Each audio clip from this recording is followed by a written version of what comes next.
You're listening to With Meaning, a podcast about philosophy, mindfulness, and ways of finding meaning in modern life.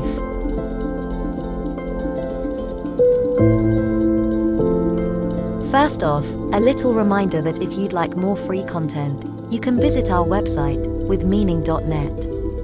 Also, for just £5 per month, you can become a member, where you'll gain access to twice as many articles and podcasts, be able to chat in the comments, and it will also help support us in our continued work. And now, back to the episode. Hello everyone. In this episode, I talk about the nature of truth, and how hard it can be to decide what values to believe in. When building a personal philosophy, a set of principles by which one hopes to live a meaningful life, it is important to examine all those precepts that you may have taken for granted. It can often be the case that we subscribe to a rule or concept simply by habit, rather than considering whether it is good for us, or the people around us. If you really get down to it, very few, if any, philosophical ideas are universally accepted as truth, which brings us to an interesting question. If there are few universally accepted philosophical truths, then how do we choose what to believe? Why believe in anything, if it is likely to be untrue? When it comes to devising maxims on how to live one's life, the sheer complexity of the problem can be demonstrated in the drama of public philosophical discourse, of which politics is one form.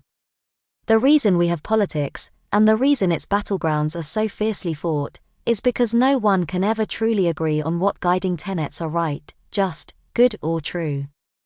Even when a consensus can be found in principle, there are disagreements on how to put it into practice. Sometimes, philosophical ideas are so deeply ingrained in a society, so well established, that we can fall into the trap of accepting them as being self-evident truths, without ever questioning their validity. More than this, many of the underlying ideas that shape our world may be so pervasive as to be virtually invisible, just as the particular odor of our home becomes undetectable to us over time. This might lead us to live lives that are lacking meaning or fulfillment, simply because we have accepted our received societal wisdom and conventions as fact. We are born into a world that has already figured out answers for many of the large questions. This doesn't mean they are necessarily the correct answers. They are just answers. You can see this in the way a society's laws change year on year. More generally, citizens of a particular society may adopt received ethical principles unquestioningly, such as the validity of slavery, or the superiority of one sex over another. Today, we may look to the past and wonder how on earth they thought such stances were equitable or justified. In response, it is our duty to examine the beliefs of our own society, and ask whether there are any areas in today's world that lie upon shaky ethical ground. But surely there are some things we can all agree upon. Surely there are some truths that are indisputable. Most of us, for example, agree that stealing or murder are very bad things to do, and that we cannot have a functioning society without at least a few of these basic universal rules. But even these societal foundations can, in theory, be questioned. For instance, the act of stealing rests on the assumption that property is sacrosanct. In other words, that you may own a thing, and keep it for yourself, in the knowledge that the law will help you protect it. But this only holds true in our current society.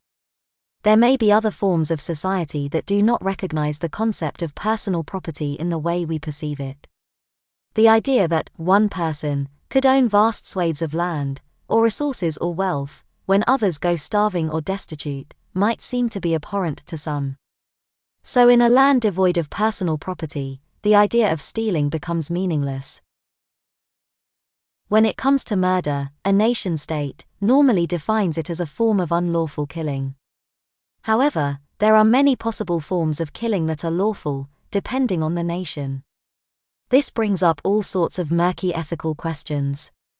Killing people as a soldier, on behalf of a nation's military, for example, might be legal, but whether it is morally right depends on the reasons for going to war, or the care to minimize collateral damage. To take another example, euthanasia might be considered merciful in one society and criminal in another. When we come to defining questions of sexual ethics or human rights or general ways of living in harmony with each other, there are nearly no philosophical truths upon which we can all agree. So in this regard, we may come to doubt all forms of knowledge or truth. Indeed, with the rise of fake news as a concept, people everywhere are beginning to doubt the veracity of the facts they receive, much like the philosophical school of skepticism. It is even possible to debate Descartes' famous posit, "I think, therefore I am." So what to do? Culturally, we are all born into a particular template of locally accepted beliefs, often prescribed by people from very different classes or walks of life to you or I. They may even be from some distant century. And even though some of these guiding principles may cause individuals great unhappiness, very often we continue to let them go unchallenged. It is in this area where we need to look closely, for much of our happiness, or lack thereof, is neatly contained within the philosophical framework in which we allow ourselves to reside. Which ideas define what you perceive as a worthy life, or a successful person, or happiness? Are they related to social status or material wealth? Sexuality or gender? Peer acceptance, pursuits of the mind, experiences of the body, or perhaps the happiness of others? Do these metrics rest on solid foundations? Where did you receive these notions? Do the expectations of your philosophy marry up with reality? Are you comparing yourself to a model that you cannot possibly live up to? If you ever hope to live a happy and meaningful life, these are the areas you must first examine. When it comes to religion, this podcast is agnostic, though it is a source of fascination. Which is why recently, I was researching the origins of the main established religions that we see around us today. I was very interested to find out just how many of their core philosophical ideas had changed and shifted radically over time to reflect the society they lived in. This idea I found to be profound, as it demonstrates just how often truth, though seemingly cast in stone, is merely carved in the sand. From a congregation's perspective, a religion's core principles are generally accepted as unimpeachable truths, truths that had perhaps stood for all time, and would do so till the very end, such as the nature of God. In actual fact, these underlying axioms can transmute and evolve to suit the conditions of the era. And yet, even when these axioms change, they are still perceived by the congregation as long-standing pillars of truth. For example, the idea of an afterlife, as modern Western culture may know it, was not a widely accepted concept in early Judaism. Heaven and hell were in effect invented, pieced together from earlier forms. For much of its early history, Judaism worked on the principle that if you lived a virtuous life, then you would be rewarded during your lifetime, in the here and now. God would smile upon you if you followed his rules, and your life would be happy. This was an effective tool for guiding a people to live peacefully in society. Except, much of the ancient world was a harsh and cruel place in which to live. As the decades passed, this doctrine did not seem to marry with reality. Good and virtuous people were being persecuted, exiled, or made to endure all manner of suffering in a chaotic world of conquerors, disease and tyrants. In such conditions, a religion might run the risk of hemorrhaging worshippers to the point of irrelevancy. Why follow such rules when there is no discernible benefit? At some point, an innovative idea evolved within Jewish culture. It bubbled up from the general gestalt, possibly from the personal frustrations of thousands of everyday experiences. Perhaps there was some cross-pollination from Egyptian or Greek religious thought. Wherever the idea originated, it was later incorporated into theological debate, perhaps several times, only to be brushed away by existing dogma.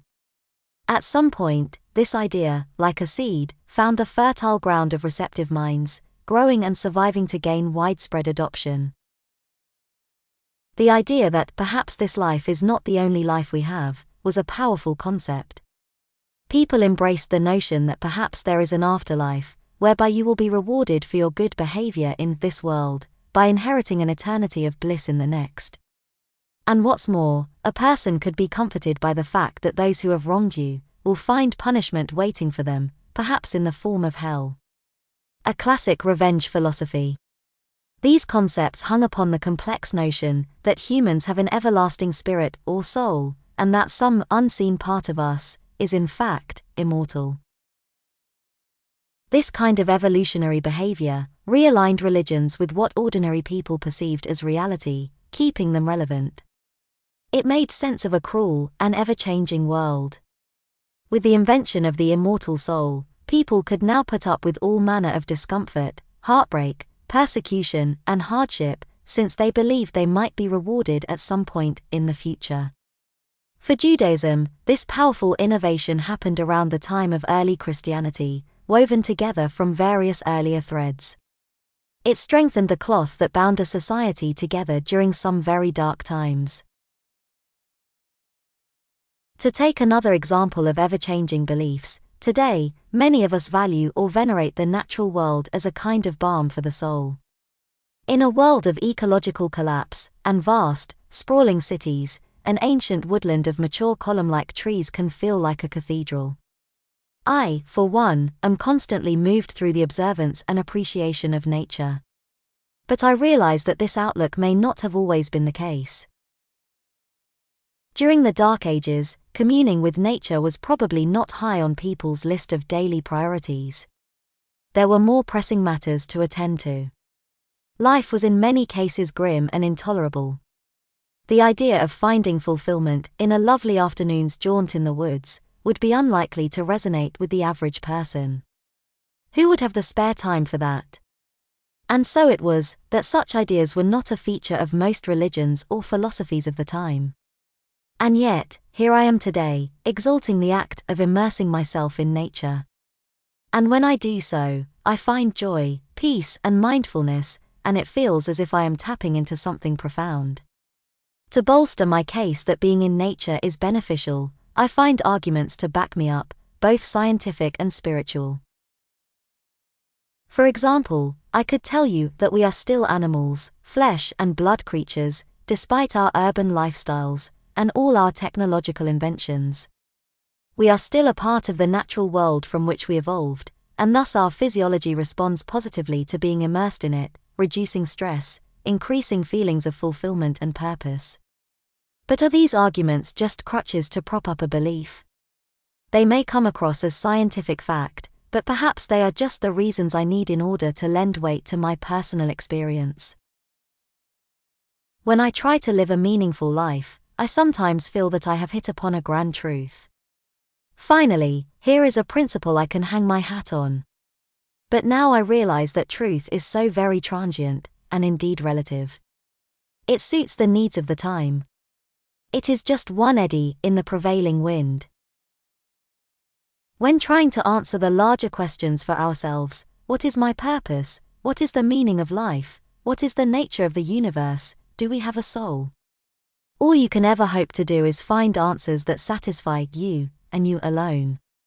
You find yourself in a particular century, in a particular society, with a particular set of individual needs and personal traits. Finding a set of principles that truly resonates with you is going to take a while. It might be the work of a lifetime. There are, however, some questions that you can answer with a little research, discovering that they are a matter of empirical truth. Physics is the realm of the matter of fact. Once a phenomena has come under the purview of physics, it ceases to be a philosophical or theological question. It moves from the metaphysical to the physical. For instance, up until the 15th century, the Catholic Church held to the idea that the Earth was at the center of existence. Eventually, and after much resistance, science proved that this was not the case, and that the Earth orbited the Sun. When the evidence was irrefutable, the Catholic Church dropped it as a theological idea, and eventually, it simply became a matter of fact. So, some of the work of finding your own philosophy has already been done for you. For example, in broad terms, you do not need to work out what the stars are, or how the solar system works. On this point, there are conspiracy theories everywhere that counter scientific fact, into which people fall every day and never truly return. If we are to reject science, then we reject one of society's best tools. Science is never perfect, and it doesn't cover everything, but it is our best working theory, and removes much confusion from the table. If we were to ignore it, as so many conspiracy theories do, then philosophically speaking, we are nowhere, we are at square one. But where science removes so many questions for us, there are always more that are harder for science to address, and this allows us the space to create our own personal philosophy. These are qualitative questions about what it means to be human, or questions relating to our own mind and the way it perceives reality, or ethical questions, or questions that probe the nature of existence beyond physics, outside our measurable universe. In these areas, we can divine our own paths to truth and meaning.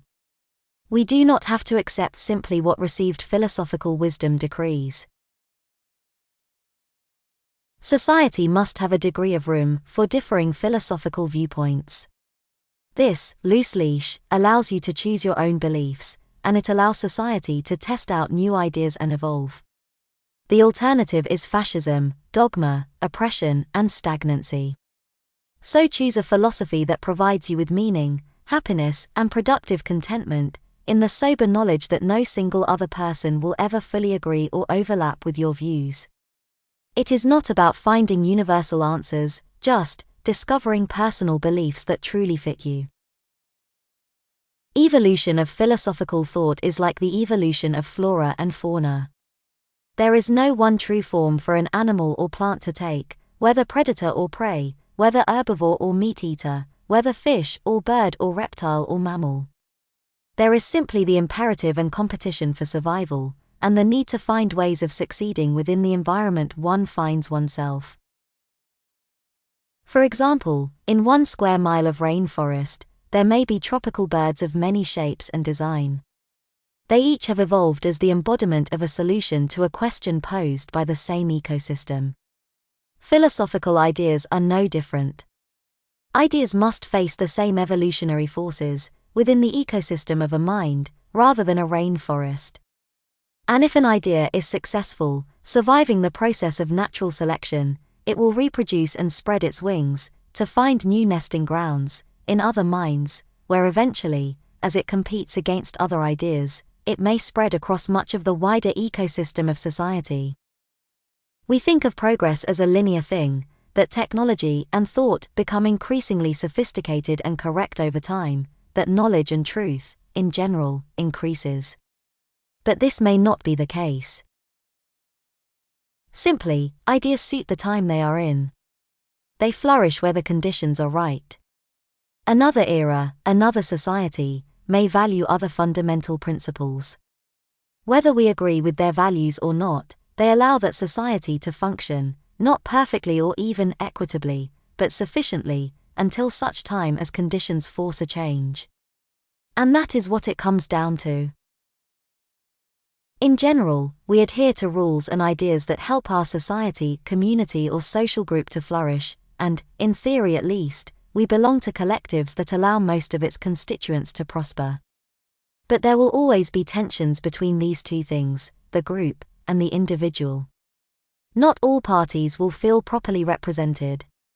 Not all societal rules will benefit all individuals, or you personally, and this is where one needs to seek a balance. A personal philosophy must tend to both needs. It is impractical to hold to a purely selfish philosophy, one that runs counter to the needs of your social group or society, otherwise you run the risk of being ostracized or breaking the law, aside from whether it is moral. Neither should we let society or groups rule over the individual entirely, robbing them of power or agency. Nor should we subscribe to a philosophy that allows us to exert our own will and beliefs upon others, since this robs them of their sovereignty. You, and everyone, as individuals deserve consideration. That is why individuals band together in the first place, because society and social groups give them an increased chance of survival, prosperity and well-being. But physical well-being is not enough by itself. For your mind and soul to flourish, you need to find philosophical principles that resonate and sustain you. So start today. Examine what things you believe to be important and true. Identify those ideas you may cling to, purely out of habit, even though they make you unhappy. Leave no stone unturned. This can include societal rules or religious beliefs. Take small steps. A little reflection throughout your day is all that is needed to begin to make a larger change. Ask yourself, why am I doing this thing? Is it purely out of convention? Is there a better way to do this? Is society or your social or religious group forcing you to act in ways that make you unhappy? What happens if I reject this notion for another? What do I see as important in life? What do I see as true? This will be an ongoing, lifelong process for you. It is the process of living, fully awake and aware. It is the evolution of your mind, and the ideas you hold dear. Some of you may be struggling under the weight of philosophical oppression. Ideas and ways of behaving that have been forced upon you, running counter to your nature or wishes. You may feel alone. But you are not alone. There are many others like you. Supporting you.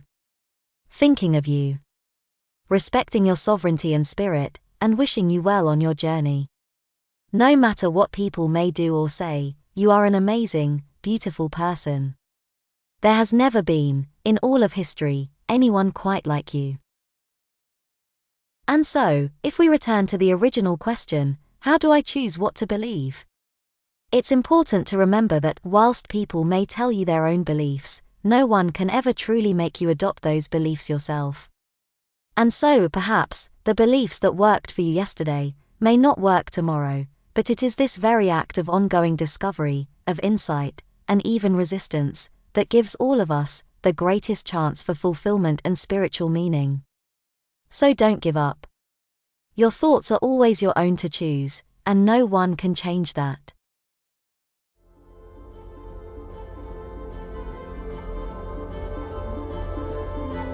That's all for today. I hope you enjoyed this episode, and if you haven't already, don't forget to subscribe to this podcast. Thank you for listening, and we'll see you again very soon for another episode of With Meaning. Until then, try to keep in the moment. And wherever you are, whatever your struggles, you are not alone in your continued search for meaning. Title music by Alexei Chistelin. Presented by Beatrix at Speechelo. Written by Matthew Brown. With Meaning is a one-kind production.